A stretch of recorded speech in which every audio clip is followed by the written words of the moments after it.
Hey, what's up guys, Andy here, and today we're reviewing over Fairy Tail episode 311 titled Natsu's Mind. Now, this episode was really good.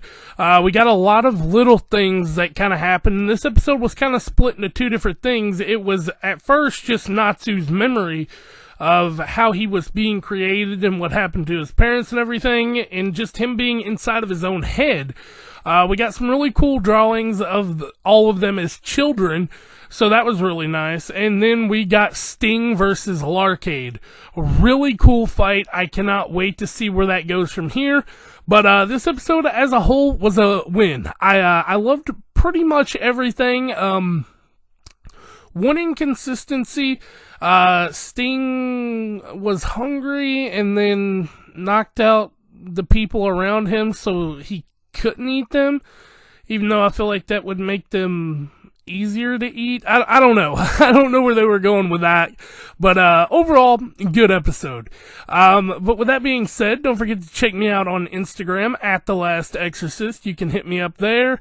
You can see all of the pictures I post, which are normally my thumbnails and other things. Really cool stuff in my opinion. But for now, let's just go ahead and review over episode 311 of Fairy Tail. And I hope you all do like, comment, and subscribe to the channel if you all do end up enjoying the video or just want to help me out in general. And let's go ahead and jump right on into this. They say you don't gotta go home, but you can't stay here.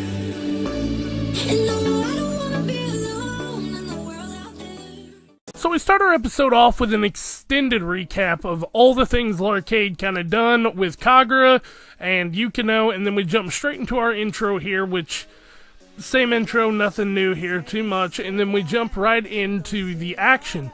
So to speak, the action of Natsu's side, because we find out that Brandish cannot nullify this magic. It's surpassed hers. So he's kind of screwed at this point. It's just going to be in the hands of that. But then we got this really cute scene where they were talking, and Happy's like a demon. E-N-D, and the way he said it was just so sad. It was like distracting. But we cut over to this scene, which I feel like could play a huge part, because she tells Brandish, she's like, even friends keep things hidden. Isn't that right, Randy? And I don't know if she's referencing her helping Fairy Tail and they're still friends, or if it's something bigger. But we jump over here, and as like the scene's fading out, they're yelling Natsu, and we find out that his body temperature is going cold, and he's letting off steam, so to speak. So, don't know where that's gonna go, but we cut straight into his brain. And Zeref's there trying to like tell him, you know, I'm just not the real Zeref, but you know, Natsu tries to attack him anyway, and he goes straight through, and he tells him, we're inside your mind, calm down. And that's when he tells him, you're about to die, so I came to fill in the blanks in your memory before it's all over. And with that being said, we start the trip down memory lane. Now, this was really, I like the way they did this, because they didn't go full flashback. They kind of had it like fuzzled and in memory. And, you know, he told him, you know, we live peacefully in a small village. This is your mother and father.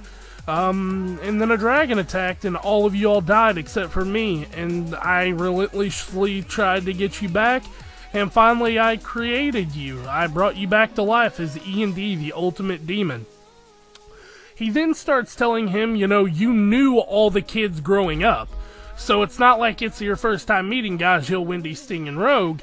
He tells him, you know, you and Gajiel were always fighting, and you know, y'all were always like scrapping, getting into it.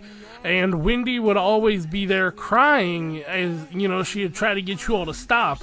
And that's when is kind of I think it was Grandina who was talking. She's like, hopefully that they can be friends in a different world. And then they find out that Sting and Rogue always looked up to those two as big brothers, which honestly makes perfect sense considering, you know, the circumstances. But that's when we find out that Natsu's brain removed Zeref from his conscious, and replaced him with Sting as the guide of the memories here.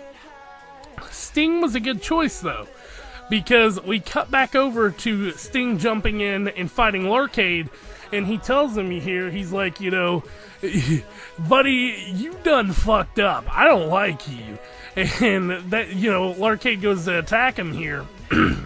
And Sting eats his magic, and I was just like, he's eating pleasure, and he says it feels kind of nice, it just tastes weird.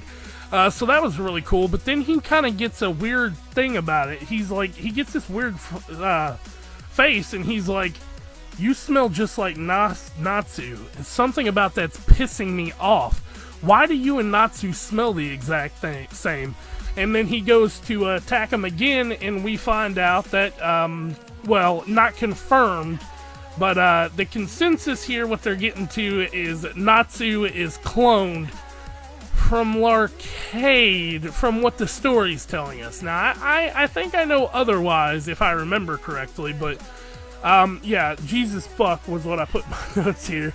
Famished soul. So everyone in this area starts getting crazed with hunger, so they start biting on each other, and of course Yukino and Kagura are nibbling, so take it what you will, but really cool fight. And then we get this scene. He says, I'm Sabretooth's guildmaster, and Larcade just says, Sabretooth, I've never heard of that guild. So it's kind of like a jab there, and then we get this, I really don't like the smell of you. And that's when he's like, you know, I'm gonna fuck you up, dude. And he tells him here, you know, like, you humans have 3 wants: sex, food, and sleep. So now I'm gonna deliver to you eternal sleep. And he tells him, you know, I've heard enough, you know. You done fucked up, Aaron. It's over for you. And then we get this final little jab at him. And he's like, he says, as soon as I'm done with you, Natsu's next. And then he goes, now I really can't afford to lose after hearing that. So Rogue came through and delivered him all his magic. I think I forgot to say that. That was kind of crucial. But yeah, Rogue used Minerva's last magic bit to swap him and Yukino, and then Rogue was like, you're hungry, eat all my magic I have left. And that's when he turned into what future Rogue kinda was, but the opposite way, so to speak.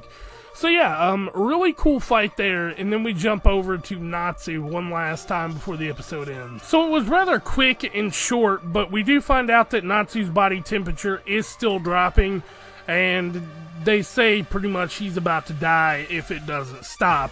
And that's where the episode ends off. I mean, that's about it for that. But like I said, it was kind of divided between 2 little things, the Sting fight and Natsu's mind.